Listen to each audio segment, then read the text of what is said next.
yana aşı ko'k osmonda uchib yurgidakman. O'ngimmi, tushimmi yoki har ikkilisi emasmi bilmadim. Qanotim ostida g'urg'ur shamol uchib o'tmoqda.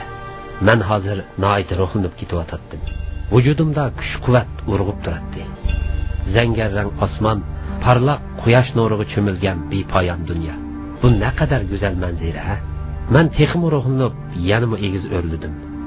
Ko'z oldimdagi buljirgan zar g'oyib bo'ldi. Endi menga dunyo texmi kengri yeyilib, ko'z oldimda bir yeşil dasturxondek ochiq namoyon bo'ldi. Bu ilgari men ko'rib baxmagan manzara, men ko'rib baxmagan joylar edi. Lekin men u yerga o'z makonimdek muomala qildim. Hamma yer o'xshashda go'zal ko'rinadi. Tuyuqsiz oldimda mahallalar, uylar ko'rindi. Pastda ushaq narsalar qimirlab yuradi. Men uning onam so'zlab beradigan odamlar ekanligini his qildim. Lekin ular menga ancha xatarlik emasdek ko'rindi. Onamga qayrilib yetgan bo'lsa kerak deb o'yladim. Yerda bechoralarcha o'milab yurgan oshi jonliqning ko'kda uchib yurgan bizning qudratli ekanligiga zodila ishongim kelmadi. Balki mening ularni tushunishga kallam yetmagan bo'lishi mumkin. Ishqilib men odamlarni ancha xatarlik his qilmadim. Onam odamlarning qo'rsig'ida hunarjiq. Faqat bo'lmasang, ular seni birdamdala mahbusga aylantirib qo'ydi degandi. Birdinla mening ularning qo'rsig'idagi hunarini bir ko'rib boqqim keldi. Nimishqa ularning hunarini qo'rsig'iga solib oldiganligiga aqlim yetmadi. Asta-asta pastlab mahalla atrofini aylanishga boshladim. Menga endi hamma narsa aniq ko'rindi. Bu yerda odamlardan boshqa qo'y, kala, to'qi, ishqilib men ko'rib boqmagan nurg'un narsalar bor edi.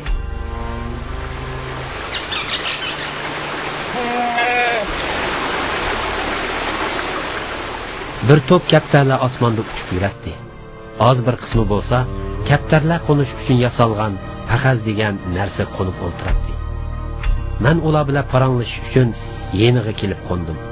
Paranlashish uchun qo'ndimmi yoki aram ilish uchun qo'ndimmi, bu aniq esimda yo'q edi. Shu chaqdagi tuyg'um baxiri edi. Ishqilib men ularning turmushiga qiziqib qolgan edim.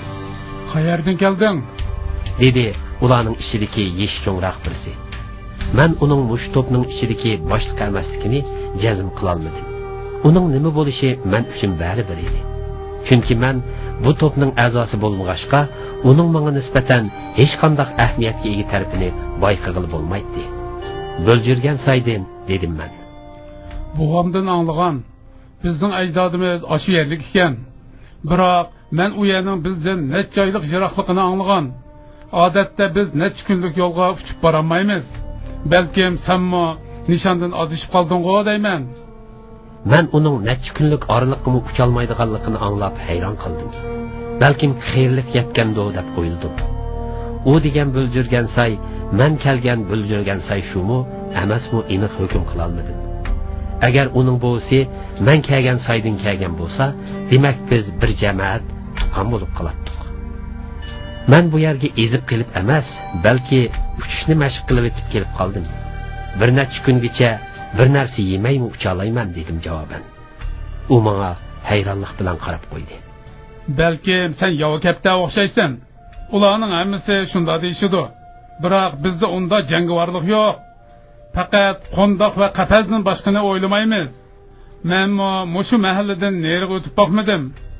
O'tib nima ketdi? Qonay desang pag'izing, yatay desang qapizing tayyor tursa, jafo tortibmi ishmi? Uning ustiga bola chaqaloq bo'lib qoldim. Endi uchib nega boraman? Egimizmi yaxshi qaravotidi. Yeshchon kapta tumshig'i bilan paylarini tatlab qo'ydi. Anglasam odamlar baq qo'rqinishli ekan. Ular bizni tutib olsa, ruhimizni qul qilarmish deydi. Bu rasmi? Ruh? Yenimdagi bir kichik kapta hayron qoldi. Buva, ruh degan nima? Uning ruhning nimaligini bilmaganligidan men texim hayron qoldim. Bu kaptalar bolalarini qandoq tarbiyalaydigandu? Ruh bo'lmagan hayotlikning nima keragi? Ruhsizlik ularni qandoq holat tushirib qo'ygan, ha? Ular nima uchun buni tushunmaydigandu? Garchi ruhni, erkinlikni so'g'ib qilg'ili, tilab erishgili bo'lmasa-mu, biroq bu bechora kaptalarga ruhiy erkinlikka ega bir makonning naqadar zarurligini cho'nqur his qildim. Ular ruh degan so'zni aslo anglab boqmagandek qiladi. Yeshcho'ng kapta eliq savol so'rgan kaptaning beshini silab turib so'zga boshladi. Ruhning nimaligini men bilmayman. Uni men buvamdan anglagan. Hozir ikkinchi qatim anglashim. Buvamgimi bovsi deb berib ekan. Balkim bovsigimi bovsi deb bergan bo'lsa kerak. Buvam hamisha bizni ruh yo'qolg'ili bak uzun zamonlar bo'lib ekan deydi. Balkim bu kaptarning davatqini yo'qolg'ili bak uzun bo'lgan shu ruh bo'lsa kerak. Bizda hozir ruh deydigan narsaning sayısimi qolmadi. Yeshcho'ng kapta menga yuzlandi. Dapaqa o'g'lim, sen uning qanday narsigini bilamsan? Men gangirab qoldim. O'zim degan so'zga o'zim javob bera olmay qolarmanmikin deb andish qildim. Yo'q, hozircha bilmayman. Biroq onam senda dadangning boturlik ruhi bor. U kunsiri pishib yetilyotdi degan. U pishib yetilsa cho'qim bilib olaman. Demak senda otangning ruhi yetilib o'tibdi. Ammo otlar emas, bir butun kattalar jamoatining ruhi allburun yo'qolgan. Onamiz bizga azaldan ruh to'g'riliq so'zlab bermagan. Otalarimizdanmi hech qanday bir bishorat eshitmadi. Hozirgi davrga kelganda men bu so'zni balloq so'zlab berishni unutib qoptiman. Shunga biz ruhsizlik davriga allaqachon qadam qo'yibdimiz. Hey, shu yo'qolgan ruhimizning zodi qandoligini tepib olgan bo'lsak, bek yaxshi bo'ladi-da. Buvay eg'ir xursindi. Sizlar mushu ruhsizliklar tufayli avloddan avlodga odamlarga qul bo'lib o'tsizlar. Ularning xohlagan chaqda yeydigan taomiga aylanasizlar. Ular sizlarni qulluqda shu darajaga tushiribdiki, qo'yib bersimi hech bir yerga bora olmay, ularning tavallikidan uchida kelsizlar. Kichkina dondan ayrilib qolishni xohlamay, avlodlaringlarni o'zinglardek qulluq tutib beribsizlar. Sizlarga bizlarning kaptarlar to'pidek bir boshchi kerak ekan. Biroq bu aptinglarda sizlardan undaq buyuk umid kutib bo'lmag'idak. Sizlar oldi bilan ruhinglardagi ash qulluqni yo'qotishinglar kerak. Eng muhimi sizlar ruhning nimaligini bilib olinglar. Siz nimishga men bilan berib, onamdan so'rab ko'rmaysiz? Dedim men Yeshcho'ng kaptaga istoshlik qilib. Men bu vayning bilib olishini izladimmi yoki o'zim bilib olishni o'yladimmi, toza aniq emas. Balkim har ikki xil hissiyot vujudimda tang qutirayotgandi. Bir putum görgüsen geldi. Şundak bir xatar qabizim turib, ruh izlab nega boraman. Yani kelib men ruhning nimaligini bilmasam, uni topsammi nima foydasi? Qara, ruh bo'lmasa nima bo'pti? Yanalarmi shu qabizimda bexatar yashig'ili bo'ladi ekan-ku. Yani kelib hech nimaga asqatmaydigan ruh degan u narsani ko'tarib yurish ne qadar jafoli. Yeshcho'ng kaptaning so'zlarini o'ylab ketdim. Uning degini bir turib to'g'ridak, bir turib xatodak qiladi. Ammo hech qanday yashash e'tiqodi va ruhi bo'lmagan bir kaptar bilan ruh to'g'riliq so'zlashish menga nomusliq ishdak tuyulib ketdi. Berib bu masalani onamdan so'rab boqay deb o'yladim. Bir to'p kaptarlar yenimizga kelib qo'ndi. Ondan o'zaro go'g'ilashdi. Ularning ba'zi so'zlarini faqat uqmadim. Balkim o'z tilida so'zlashdi kerak. Odatda biz taraflargimi ba'zida mushundaq yoqi yuttuqlar kelib qoladi. Ular kimlar? Yeshcho'ng kaptaning do'stimi yoki jamoatimi bilmadim. Men bilan so'zlashmoqchimi yoki o'zaro paranglashyotamdi, faqatla uqmadim. Yaxshimisan, qo'zam? Yeshcho'ng kapta yenidagi kichik bir kaptaning paylarini cho'qlab erkiltib qo'ydi. Yaxshi emas. Qo'shqim bak ichib ketdi. Nimishqa onam endi don bermaydi? U don yoki qo'noq degandek bir ismni aytdi. Balkim terix yoki kandir degandir. Ish qilib men bilmaydigan yotli ism edi. Hay, odamlar boshqurgan kaptalar qiziqgan. Yeydigan narsalarga har xil ism qo'yib yuradi ekan deb hayron qoldim. Onang endi yangi fikrlaringning dunyoga kelish uchun quvvat to'plamasi bo'lmaydi. Odam kelib dansabbaga saqla bo'lamdi? Yo'q, saqlay olmayman. Doliq berib o'zim don tepib yeb kelman. Obdan qo'zam, gapimni angla. U yerga borsang bak xatarlik. Seni eski odamlar tutib yeb ketadi. Borma bo'lamdi? Kichik kapta dumsiyib jim bo'lib qoldi. Qaraganda bu to'ptikilar mushu qeyri kaptaning gapini bakrak anglaydigandek qiladi.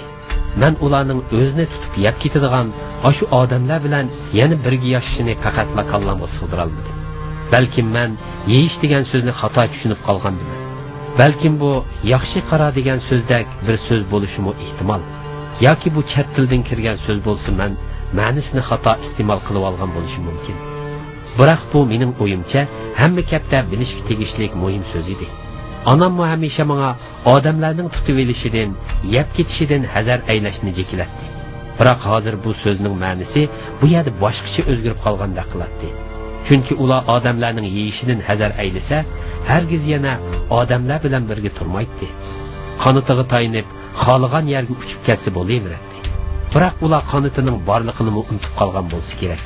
Balkim yashab ko'nib qolgan qapazdan ayrilishni xohlamasligi mumkin. Buva, undaqda bizning igimiz yaxshimi? Kichik kapta qeyri kaptadan savol so'rashga boshladi. Albatta yaxshi. Biroq u bizni boshqa odamlardek xolis tutib yeydi-ku. Bu degan o'xshamaydi. U bizning qapal ichida boqqandan keyin tutib yesa haqli. Buningga hech qaysimiz qarshilik qilsak bo'lmaydi. Men oxiri yeyish degan so'zning iste'mol ma'nosining o'xshashligini bayotin ortiqcha gumon qilib yurganimni tushundim.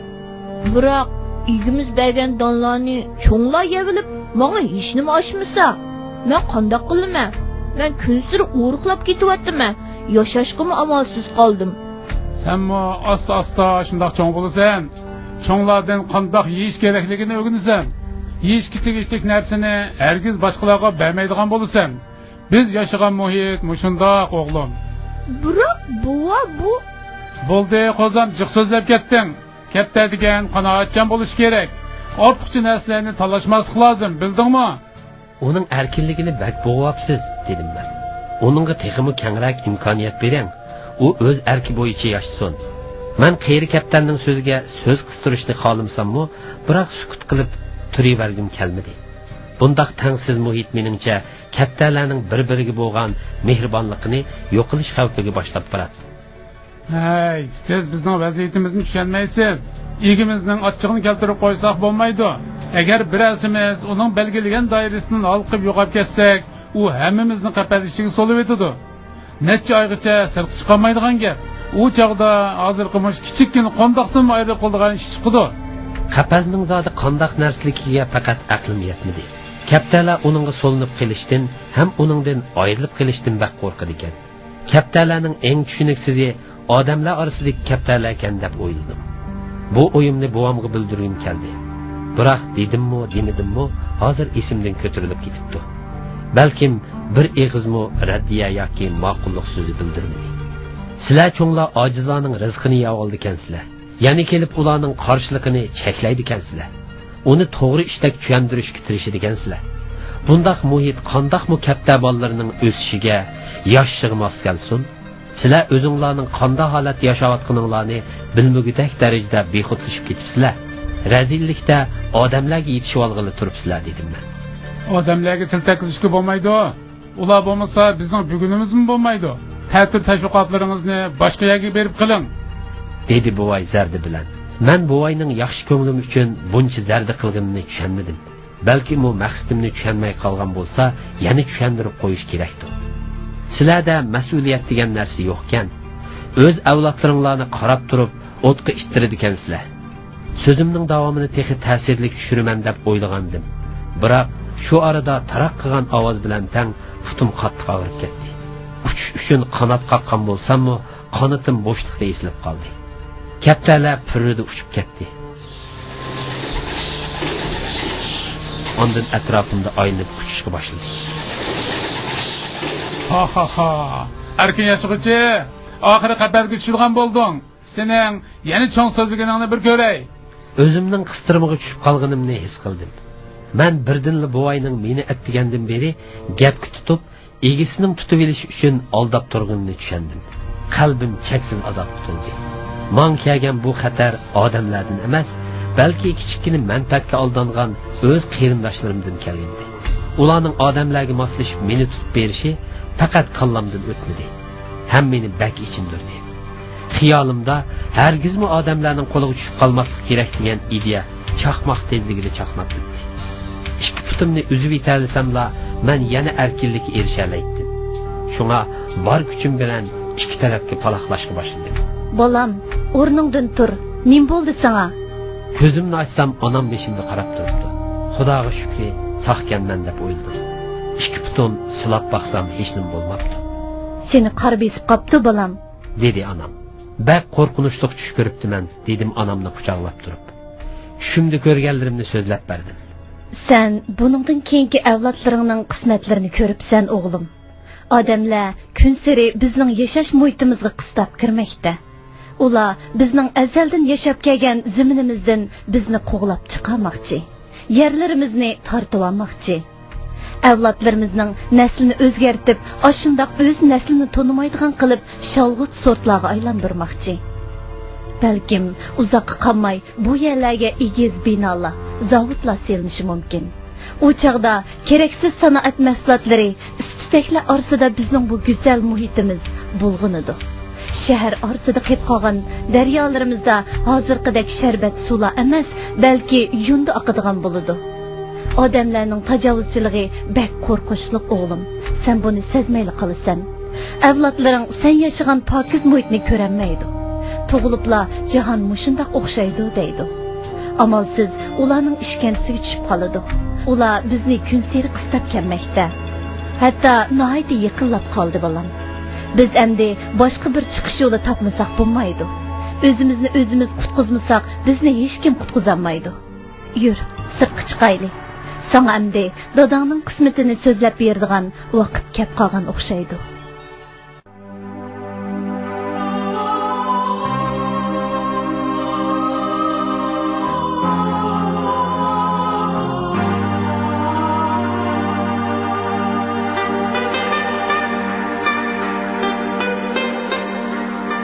Onam meni o'ziga agashtirib sirtga olib chiqdi. Atrof butunlay yov o't cho'plar bilan to'lgan. Hech qanday yo'l yoki iz tushmagan kangli dala edi. Bu daryo bo'yidagi egiz yordonliqda edi. Bu yerda necha minglagan kaptarlar u silib avlod qoldiradi. Ostimizda da ekib o'tadigan supsuzlik daryo suvi bizga yiqimliq allay naqshi o'qib beradi. Nazarimda bu yer jahondagi eng go'zal, eng bexatar makon edi.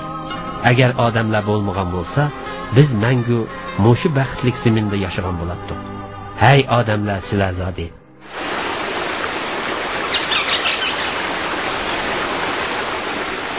Mana bu sening makaning. Mana bu ajdodlaring yashagan zamin. Sening buvang, dadang mushu makonni gullandirib, mushu kaptalar to'piga boshchilik qilib o'tgan. Shunga bizning ularning orasidagi inovatimiz yuqori.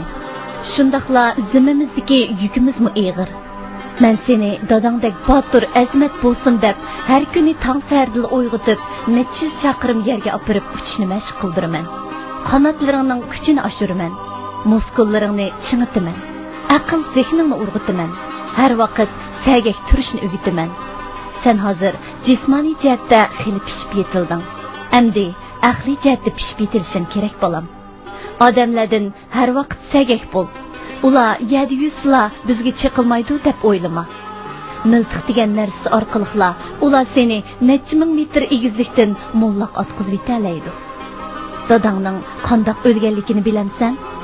Yo'q, siz menga texi vaqti emas deb aytib bermagan. Endi vaqti keldi. Men necha kun ilgari bu yerda bir qancha odamning timisqilab yurganligini ko'rdim. Demak, ularning bizga ko'zi tushdi degan gap. Şuna ular yetib kelishdan burun biz texmi bexatar makon topmasak bo'lmaydi.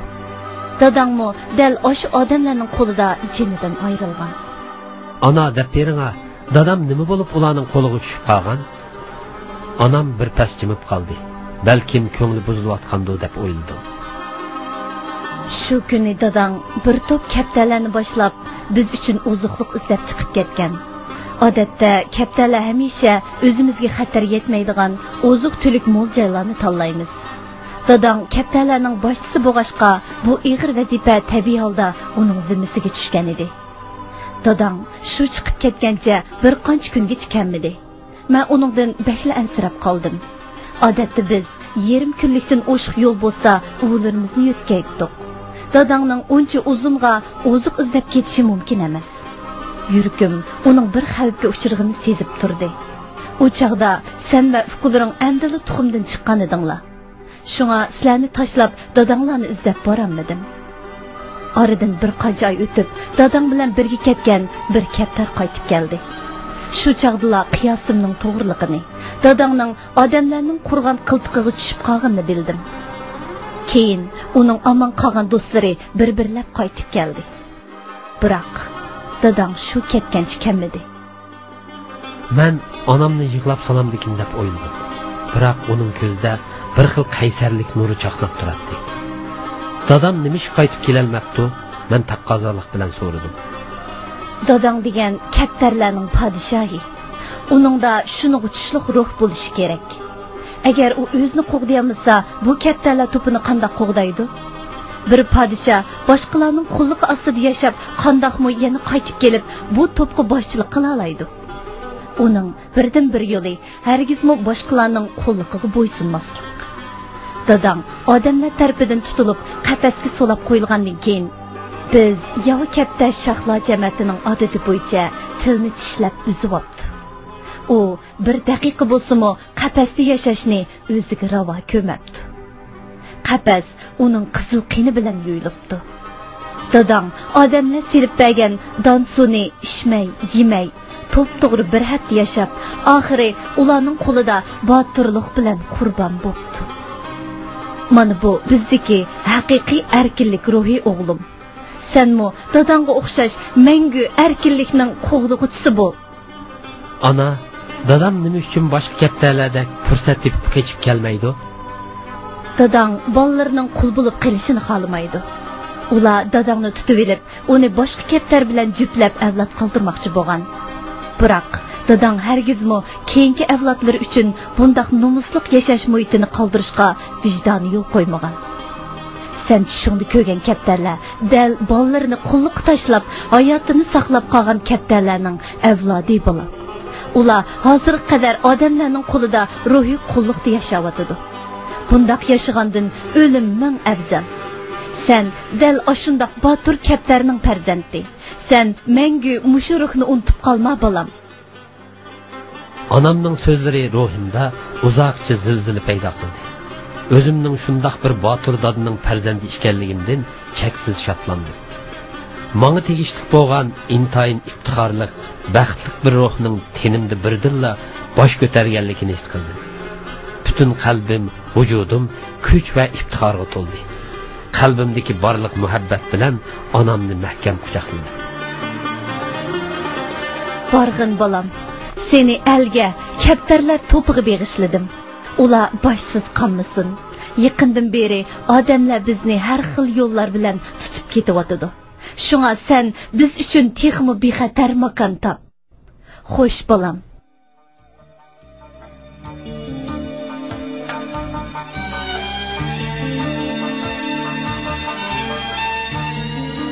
Qanotim onamning ko'z yoshlari bilan ho'llandi.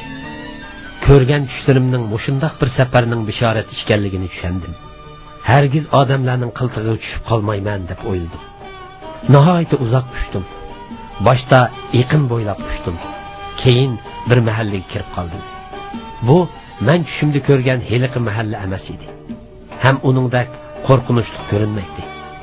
Biroq men shundoq bo'lsa-mu uningdan hazar aylab, nihoyat egiz uchdim. Qanotimda yetarli kuch bor edi. Quliqimda hamda odamlarning shavqini emas, balki shamolning g'urg'ur so'qqan ovozi anglanishga boshladi.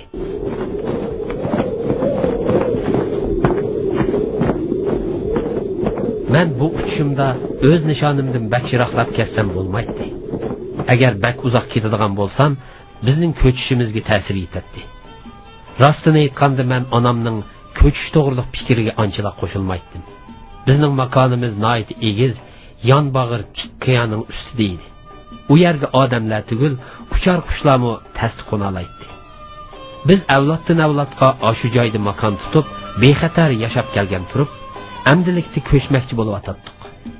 Odamlarning unchalar qudratli bo'lishi notayin. Mana men hozir odamlarning ustida uchib ketyapman. Hech qanday xatarni sezmadim. Balkim onam ziyoda sezgirlashib ketgan bo'lsa kerak. Kech kirib atrof gugum qorong'ulikqa ichiga g'arq bo'ldi. Bir kun uchib horg'inlik yetgan edi. Garchi odamlar bor bu yerga qo'nish o'yin bo'lmasa-mu, biroq qorong'uda nishondan adashib qolmaslik uchun orom olmasam bo'lmaydi. janub, shamol, g'arb taraflarni kuzatib bo'ldim. Bu yerlarda biz yashog'idek biror yaxshi makon uchirmadi. Balkim bak egiz uchivatgan bo'lsam kerak. At sharq tarafni aylanib, past uchishni ko'nglimga pukdim. Kecha yulduzlari ustimda chaqnab turardi. Men mushundaq go'zallikka to'lgan bir dunyoda unda qo'rqinch ichida yashashning to'lim ahmoqlik ekanligini his qildim. Asta-asta pastlab bir daraxt ustiga qo'ndim. At qandoq manzara ichida turadiganligim noma'lum edi. Men haddidan ziyoda ehtiyotchanlik qilib, egiz uchivatgachga ko'nglimdagidek bir makon texi uchratmagandim. Shunga ati usulimni o'zgartib, pastroq uchishni o'yladim.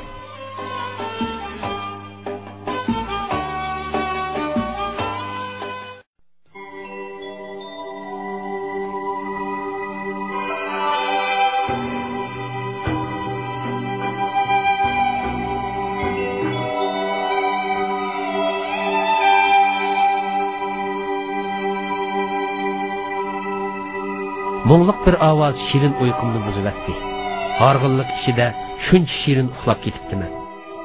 Bir to'p kapta atrofimda uchib yuradi. Ularning qanatidan mo'ngluq ovoz keladi. Men hayron qoldim.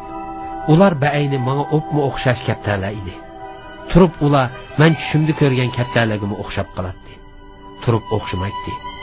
Tunugin bir kun hech nima yemay ushqashqa hozir qo'rqim ichib ketgan edi. Men ulardan bu yerda bexatarroq bir o'tlaydigan yerning bor yo'qligini so'ramoqchi bo'ldim. Ular yo'nalishni o'zgartib, birdinla mahalla sirtiga qarab uchishga boshladi. Men ularning keynidan ergashdim.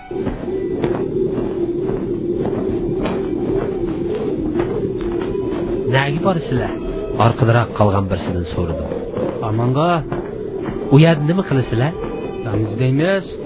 Don degan sizlar yeydigan narsami? U menga xuddi yot bir maxluq qaragandek g'alti chakchiyib qarab qo'ydi. Sen yov kapta ekansan-da? Shundoq, men bo'ljurgan saydan keldim. Men kaptalarga agishib xamonga tushdim.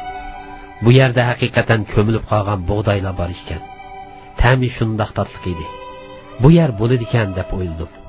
Bu joyda odamlarning qarisimi ko'rinmaydi. Boshqa kaptalarning xotirjam turqiga qarab, men mu xotirjam holda qo'rsoq to'qlashga boshladim. Sirtqi dunyo hargizmo onam aytgandek unda xatar bilan to'lgan emas edi. Xotirjam holda oldimdagi yo'g'on bir taldonga bo'yin uzatdim. Shiddat bilan itilib kelgan bir xil kuch qoniyimni kelib bo'g'di. Nihoyat tezlikda ko'tarilib, o'zimni chetga olmoqchi bo'ldim. Biroq noma'lum bir kuch meni yana shuncha tez yerga tortib tushdi.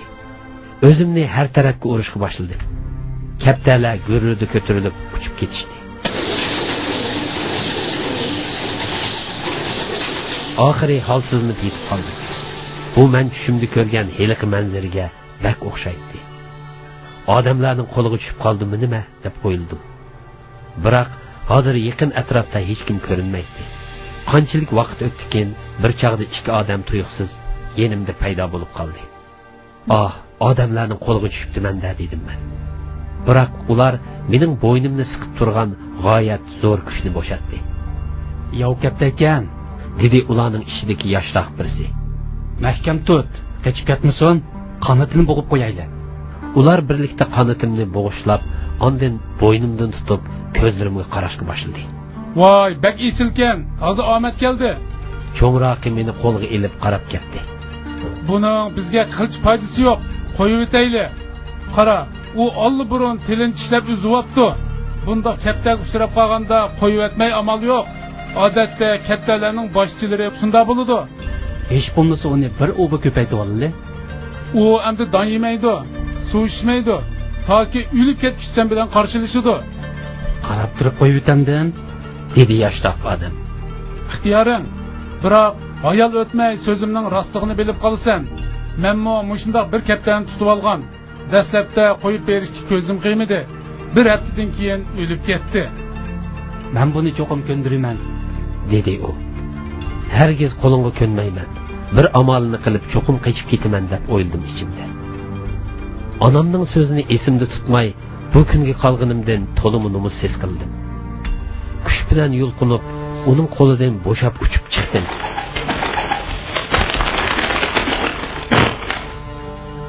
Biroq ancha uzun bormayla yerga go'yo bir parcha chalmidek pokkida tushdim. Kasofat, elimi yaxshi qonitingni bo'g'ib qo'yganim. Bo'lmasa qayerlarga ketib qola bo'g'iydim. U meni xaltidek bir narsaga solab nagidir ilib bordi. Ondan qonitimni mahkam qamollab, simdan to'qilgan bir to'rning ichiga solaverdi. To'r ichidagi bir qancha kapta go'rrida bir bulunga qistaldi. Qaraganda ashqagan o'xshaysan.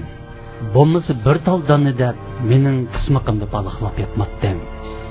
U qapazga bir siqim donni chechib suv qo'ydi. Kaptalar go'rrida yig'ilib donni yeyishga boshladi. Biroq mening o'chmanlikim shu darajaga yetgan ediki, mumkin bo'lsa hozirli qapazga usib o'lib olg'im keladi. Biroq qonitim bak ching tengib etilgan bo'lg'ashqa faqatla medirlay olmadim. Beshimni aron ko'tarib, amdili tiklashgan quyosh nuriga qaradim. Ah, uydan ayrilib bir kun bo'lmay turibla odamlarning qo'liga tushib qoldim-a. Onam bu holimni ko'rsa nima debmi o'ylab qola? Holsiz holda po'kinimni yerga qo'yib yotdim.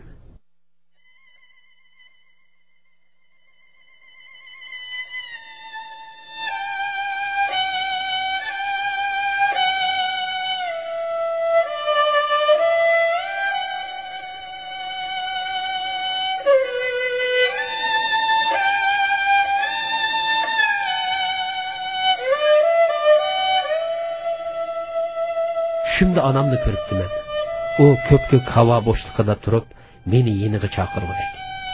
Turibla yenida dadamni paydo bo'lib qopti. Uning qomati shundoq ko'rkam bo'lib, to'limi havisim keldi. Ular meni chaqirgandek qildi. Balkim qulqimga shundoq anglangandir. Men ularga qarab qushdim. Qushgan siri ular mendan jiroqlashdi. Uchishdan to'xtasam, ularmi jiroqlashdan to'xtatdi. Uchiverib og'zim qurib ketdi. Ana suv deb uyg'onib ketdim. Beshimda hiliqi odam so'zlab o'tadi. Bu bak joyi katta ekan. 5 kun bo'ldi ishini yemaydi. Uni boqqanning foydasi yo'q demedimmi? Bu hiliqi kundagi yoshli cho'mroq kishi edi.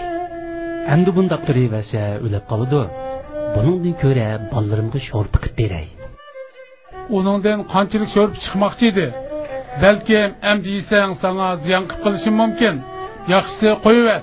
Bundaq esa sotib ketganni qarab turib o'ltirib qo'ysak bo'lmaydi. Biroq uni qo'yiversammi bizga hech qanday foydasi bo'lmaydi-da. Hozirmi baribir foydasi yo'q. Boshdan sho'rp qilib etadigan gapdan to'q.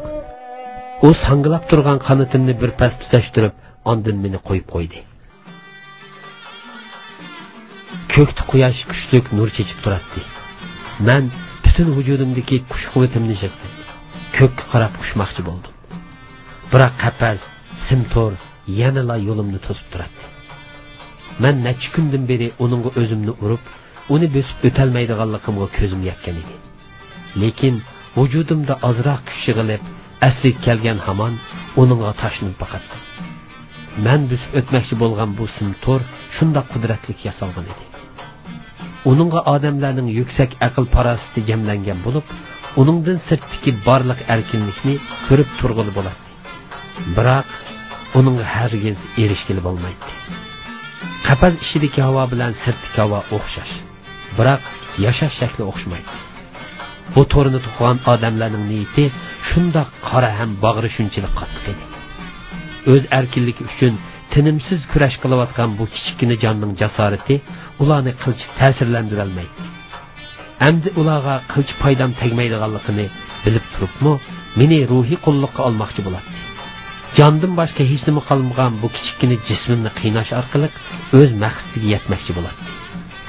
Eng qabiyri ular meni o'lay debmi, o'lalmaydigan holatga keltirib qo'ygan edi. Ichimda shundoq nido qilardim. Ey erkinlikning qotili bo'lgan rahimsiz odam, ya meni o'lgili qo'y, ya bo'lmasa erkinligimni ber. Tuyuqsiz tonish bir hid burnimga urildi. Vujudimga birdinlik kuch yig'ildi. Ana, men hayajon ichida beshimni ko'tardim. Onamning ko'zlari bir xil jiddiylik bilan chaqnab turadi. U mening yulingan qonitim, sangilgan tumshqim, turlishib eski kigizdek bo'lib ketgan qanotlarimga bir xil echinish ichida qaradi. Ana, kechiring, ishonchingizni yerda qo'ydim. men hargizmi sizning farzandingiz bo'lishga loyiq emas ekanman. Men gunohkorlarcha beshimni egdim. Vujudim numus kuchidan o'rtinib ketdi. Nimishqimi onam kelgicha o'lib olmaganligimga echindim. Yo'q, sen o'zing qila oladigan ishning hammasini qilding bolam. Endi uni oxirga chiqa. Biroq ana, men bir mahbusga aylanib qoldim. Ojizlikdan shu darajaga yetdimki, o'lib olay debmi, o'lib ololmagidak holga tushib qoldim. Bu mana ben deb bilinib turibdi. Men seni erkinlikka erishtirish uchun keldim bolam. Biroq mening endi erkinlikka chiqqim yo'q. Men endi bu aptim bilan hargizmi sizning bolangiz bo'lishga loyiq emas. Men sana erkinlik ilib kelaman bolam. Sen yanığı mening botir bolam bo'lasan. Sen hargizmi qullarcha emas, botirlarcha o'lishing kerak. Onam shundoq debla bo'g'izdagi donlarni yondirdi. Bu zaharlik bo'ljirgan. Sen bunu yesangla ularning qulluqidan ozod bo'lasan. Shundaqla cemiyetimizning obro'yini saqlab qolasan. Esingda bo'lsin. Erkinlikni mangu hissashlik orqali qo'lga keltirgani bo'lmaydi. Uning uchun qon oqqizish kerak. Qani, tumshug'ingni yaqin ekan.